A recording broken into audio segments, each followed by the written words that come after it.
Welcome back to What Arty Noobs with General Disturbance. This is an Emil 1, it's a tier 8 Swedish heavy tank. It's located on the north spawn of Ghost Town and it's under the command of Fluffylilkitten of REBRN.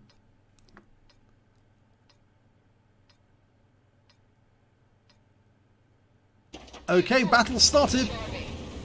Now he's got a 105mm gun, and if he's got the top gun, he's got an alpha damage of 360.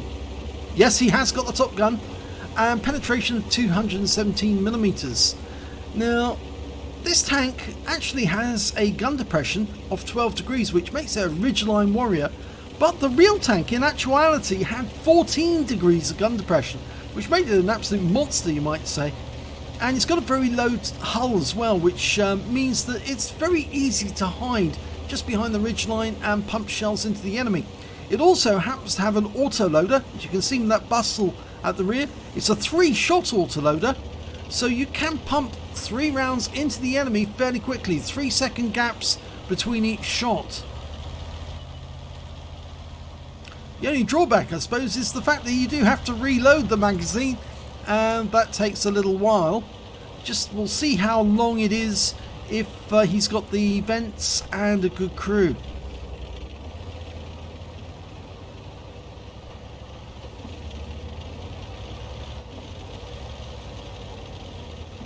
It's also a very slow tank, I'm afraid.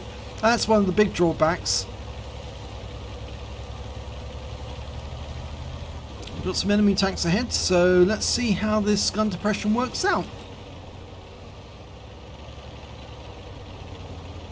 It means that you can do this. You can pop up a steep incline and there's the enemy. Puts a round into the Pantera, goes for the engine bay and puts another one in. And unfortunately he didn't get that last shot in because the Pantera was killed by the Progetto before he could do it.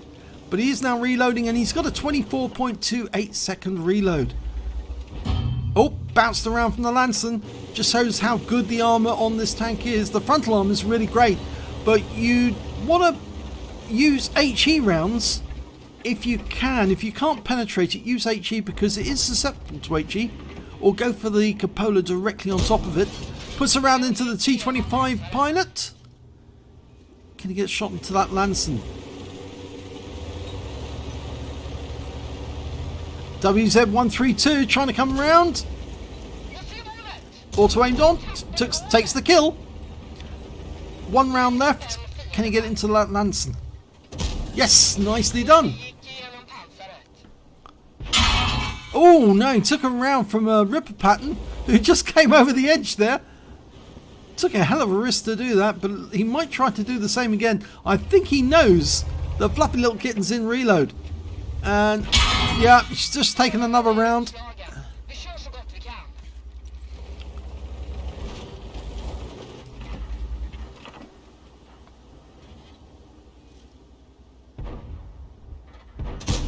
Nope, didn't get through the mantlet. Good aim though.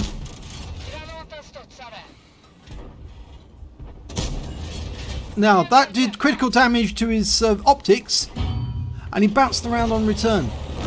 And thankfully that Ripper pattern's gone down.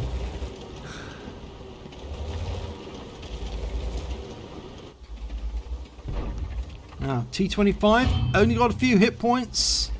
Should be able to get him with 1 shot. Loaded. Nope. Go for the Lanson. Ricocheted off. I think he's trying to get the side of the mantlet. Nope. Reload again. He's giving them the impression that he's actually loaded. He's bouncing rounds off his armour. Doesn't really want to give away the fact that he's actually in reload. You see, the armour is very, very good. But he doesn't want to stay still too long because they might try to aim for his cupolas. Okay, he's loaded. Yes! Gets critical hit again, but it doesn't kill. And he's now got a steel wall if he survives the game.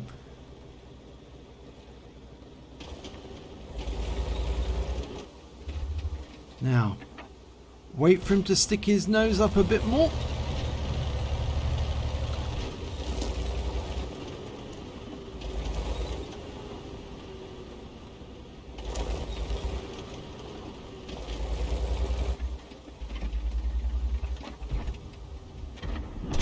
Yes, good shot.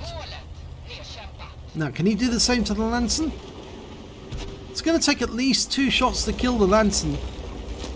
But he's gone for a full reload instead.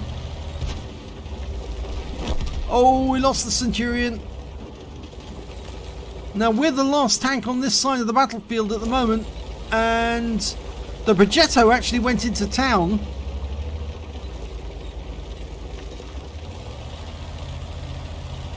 Okay, he's loaded, ready to go.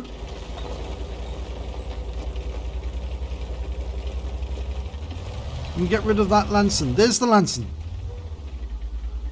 He's one shot now, I think. Yes, got him.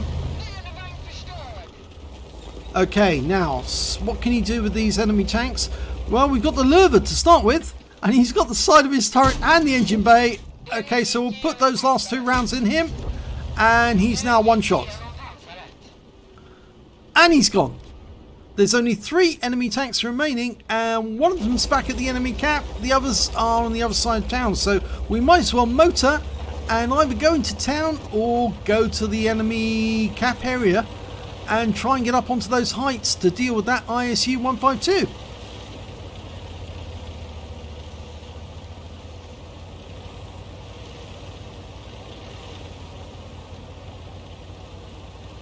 Now he's hugging the edge of the map at the moment. Doesn't want to get spotted by the ISU 152. Oh, KV4's going up that slope towards the enemy heights.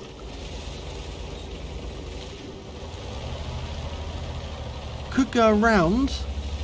Yep, he's doing that.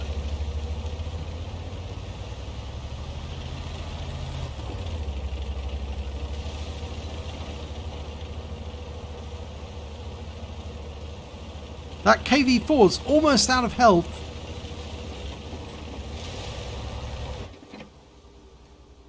No, I should say Fluffylilkitten's actually leading his team at the moment. He's got 3 kills. It'd be nice to get 4. Oh, KV4's gone down. Now, where is that ISU 152? Well, we can't see him at the moment, but we can certainly see that IS3. Oh, there's the ISU 152, and he's in the open. Easy meet. Just feast upon his hit points. Not a lot he can do. He missed us. We've collected most of his hit points, and he's now a one shot for anyone.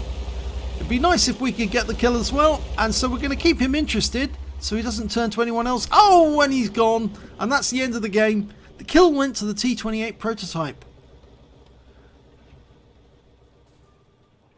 So let's have a look at the end of battle stats and see how Fluffylilkitten got on. Well, he's got his first ace tanker in the Emil one. It's the, yes, whenever you see that scrolls underneath the M, that means it's the first time you've got the ace.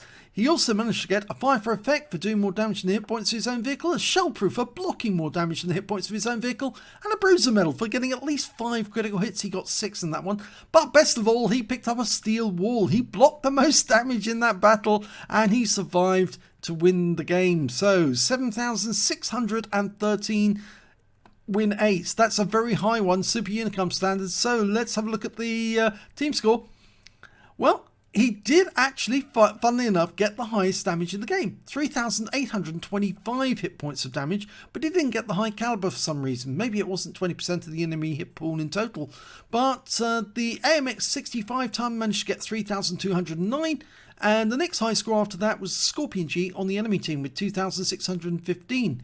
When it came to kills, it was Fluffy. He managed to get 3 kills, but so did the T28 prototype right at the end when he killed that ISU 152. The AMX 65 ton managed 2 kills, but he did pick up a tank sniper as well. And when it came to base XP, well, Fluffy's right at the top again, 1,374. That's a very good ace tanker. 884 goes to the IS3 and 822 to the AMX 65 ton. He fired 20 rounds in that game, got 18 direct hits and 12 penetrations, damage of 3,825 hit points, of which 657 was at more than 300 meters. He received 11 hits from the enemy, that's why he picked up the steel wall. He got 2 penetrations and 9 non-penetrations. A lot of rounds bounced off his armor. 2,240 hit points blocked, and 2 enemy vehicles spotted, 6 enemy vehicles damaged, 3 destroyed and 839 hit points of damage assistance. On a premium count, he earned 62,640 credits, and after repair, ammunition, resupply and consumables, took away 5,075 credits profit.